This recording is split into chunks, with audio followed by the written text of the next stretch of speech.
Hello friends, ഞാൻ ഇന്ന് കല്ലുമ്മക്കായായിട്ട് ഉണ്ടാക്കണേ. ഇത് കോഴിക്കോടൊക്കെ പോകുമ്പോഴാണ് ഈ സാധനം കഴിച്ചിട്ടുള്ളൂ. ഇപ്പോൾ ഇവിടെ ഒരു മീൻകാരൻ എൻ്റെ കയ്യിലിരിക്കുന്നുണ്ട്, ഞാൻ വാങ്ങിയതാണ്.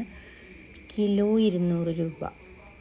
അങ്ങനെ വാങ്ങി ക്ലീൻ ചെയ്യുവാണ്. കുറച്ച് പണിയുണ്ട്. ആദ്യം ഇത് നന്നായിട്ട് തണുത്ത വെള്ളത്തിൽ കഴുകി പിന്നെ ചൂടുവെള്ളത്തിൽ അടപ്പത്ത് വെച്ചു. ചൂടുവെള്ളം തിളപ്പിച്ച് ഒരു 5 മിനിറ്റ് വയ്ക്കുമ്പോഴേക്കും ഇത് പൊട്ടി വരും. ഇതിൻ്റെ ഉള്ളിൽ നിന്നും കൂടി ക്ലീൻ ചെയ്യാനുണ്ട് കേട്ടോ.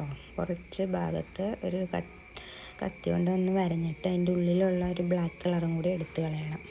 എന്നിട്ടാണ് നന്നായിട്ട് കഴുകി നമ്മൾ സാധാരണ കത്തിയിറച്ചിയൊക്കെ ഉണ്ടാക്കുന്ന പോലെ ഉള്ളി, മുളകും, സവാള, ഇഞ്ചി, പച്ചമുളക്, വേപ്പിലൊക്കെ ഇട്ട് വഴറ്റി നന്നായിട്ട് വഴറ്റണമെന്നില്ല. ഒരു പകുതി വഴറ്റി കഴിയുമ്പോൾ മുളക് പൊടിയും മല്ലിപ്പൊടിയും കുറച്ച് ഇട്ടാൽ മതി. 1/2 ടേബിൾ സ്പൂൺ ഇവിടെ ഇട്ടിട്ടുള്ളൂ. എനിക്ക് മസാല ഒരുപാട് ഇഷ്ടമില്ലാത്തതുകൊണ്ട് കുറച്ച് ഇടുന്നുള്ളൂ.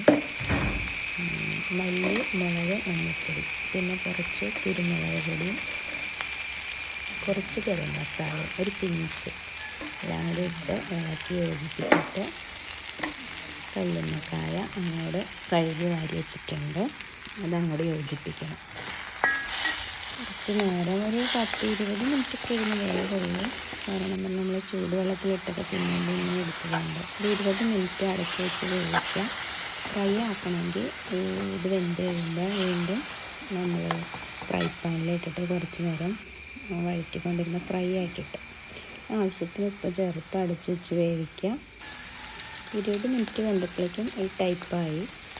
നല്ല ടേസ്റ്റാണ്. കഴിച്ചിട്ട് ഇഷ്ടമായി. ഇതിന് മുമ്പ് ഒരു തവണ വാങ്ങിയപ്പോഴും ഇഷ്ടമായി. അതുകൊണ്ട് വീണ്ടും വാങ്ങി നോക്കിയത്.